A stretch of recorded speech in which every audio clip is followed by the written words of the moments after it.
എന്തൊക്കെയുണ്ട്? പിന്നെ ഇന്ന് കൂന്തലായിരുന്നു കിട്ടിയത്. അപ്പോൾ അത് അമ്മ ക്ലീനാക്കുന്നതാണ്. കൂന്തൽ നിങ്ങൾക്ക് ക്ലീനാക്കാൻ അറിയില്ല എല്ലാവർക്കും. അപ്പോൾ ഇതിൻ്റെ ഉള്ളിൽ പിന്നെ ഒരു മഷിയുണ്ട് കേട്ടോ. അത് തൊട്ട് കഴിഞ്ഞാൽ ഇളകിയിട്ട് മഷി പുറത്തേക്ക് വരും. അപ്പോൾ നമ്മൾ ശ്രദ്ധിച്ചിട്ട് ക്ലീൻ ചെയ്യണം.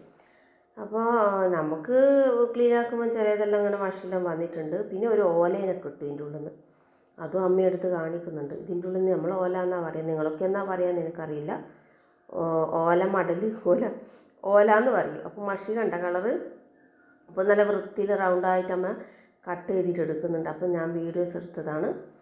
ഞാൻ ചെയ്യാറുണ്ട് കേട്ടോ. ആ വീഡിയോ എടുക്കേണ്ടതുകൊണ്ട് അമ്മ പറഞ്ഞ് ഞാൻ ചെയ്യാമെന്ന്. അപ്പോൾ എല്ലാ പണിയും നമ്മൾ രണ്ടുപേരും കൂടിയിട്ട് ഇങ്ങനെ ആക്കിയിട്ട് സെറ്റാക്കലാണ്. അപ്പോൾ ഞാൻ വീഡിയോ എടുക്കുന്ന സംഭവം ഞാൻ ചെയ്യാമെന്ന്. ഞാൻ പകുതിയോടാക്കിയിട്ട് അമ്മ വന്ന്. അപ്പോൾ കുറച്ച് വെള്ളരിക്ക ഉണ്ടായിരുന്നു. വെള്ളരിക്ക കറിയും പിന്നെ വെച്ചു. അപ്പോൾ ഇതാണ് മസാലയിലാക്കിയിട്ട് അരച്ച് വെച്ചതാണ്. സാധാരണ ചിക്കൻ കറി വെക്കുന്ന പോലെ വെച്ചതാണ്.